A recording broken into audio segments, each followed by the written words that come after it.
Hi everybody, it's Peter Bernstein, Senior Editor of TMC Net, and we're back with another edition of Analyze This, and today we're talking Unified Communications, UC, and we're being joined by my good friend and colleague and analyst extraordinaire, Blair Pleasant, who is the President and Principal Analyst at CompFusion LLC, sorry Blair, and also was co-founder of UC Strategies. Blair, welcome. I appreciate you joining us. Let's start with the obvious and do a level set and talk a little bit about what we're defining as UC, because we're going to get into this when we start looking at the components of it. So what's your definition? UC is communications integrated to optimize business processes. And what's important to understand is that UC isn't a single product. It's not one thing. It's a solution made up of lots of different components. So there are things like mobility, collaboration, conferencing, call control. You know, some people call it the IPPBX. We've been calling it unified messaging. Even lately, we've been adding things like social media. So it's not a static thing. It's continually growing. The real important part is presence, so being able to see someone's status and availability, and also having that unified user interface. So regardless of what type of device you are or where you are, you're going to have that same unified user interface to use to be able to access your UC tools.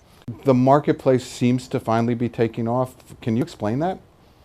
I wish I could. I think part of it is people have gotten used to some of the things that we've been talking about for a long time. You know, the whole idea of consumerization of IT. A lot of these things that we're using now in the business actually started in the consumer world. So we got used to things like unified messaging and instant messaging. So things that we used in our personal lives have come into the office, and we're more used to it now and we're more comfortable with it. Things like mobility. You know, we're all mobile now. We're all out of the office, traveling all the time.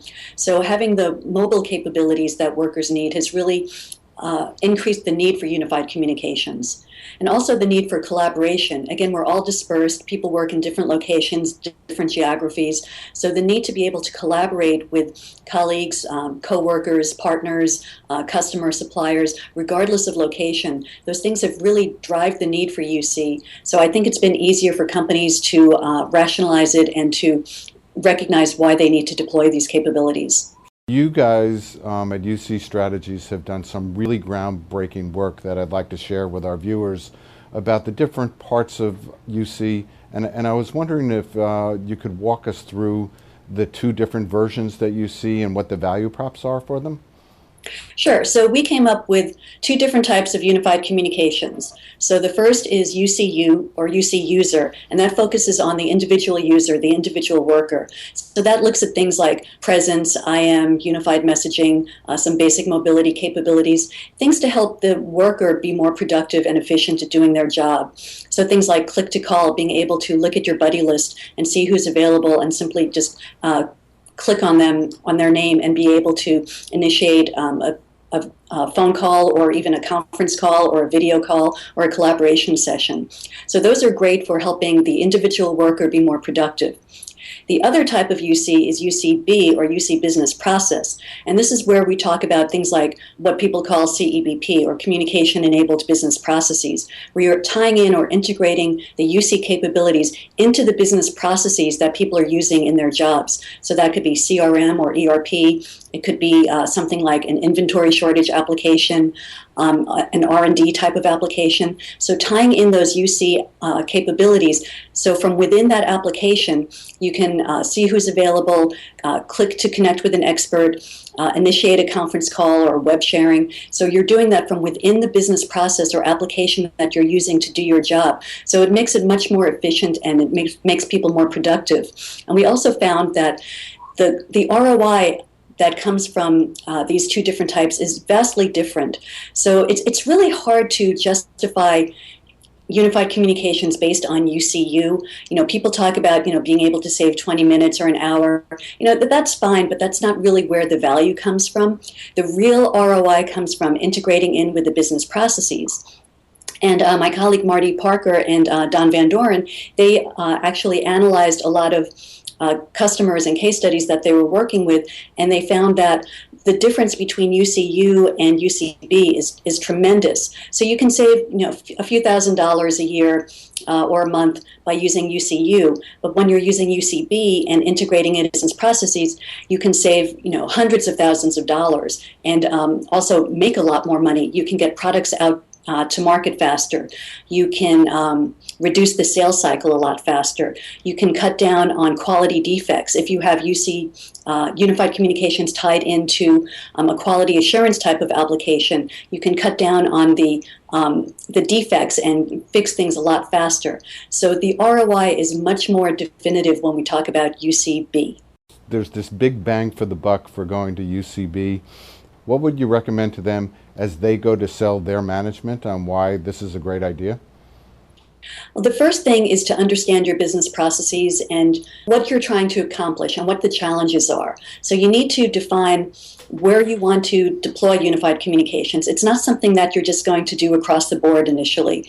So you want to start with trials and pilots. So you might want to pick either the users or the business processes or the departments that could benefit from it the most, and that would be a good place to start. So you might want to start with your tech-savvy people, or you might want to start with your mobile employees. So start small, and what we say, don't try to boil the ocean. So think about the use cases that can most benefit from unified communications. Then it's also really important to get the evangelist, to get that cheerleader on board, someone who's really going to understand what unified communications can do and try to help them work with the end users and also the CFOs and the CIOs and the people who they have to work with. But really understanding the end user needs and getting the end users involved early on, because if they're not engaged and if they don't understand the value of it, they're not going to be using it internally.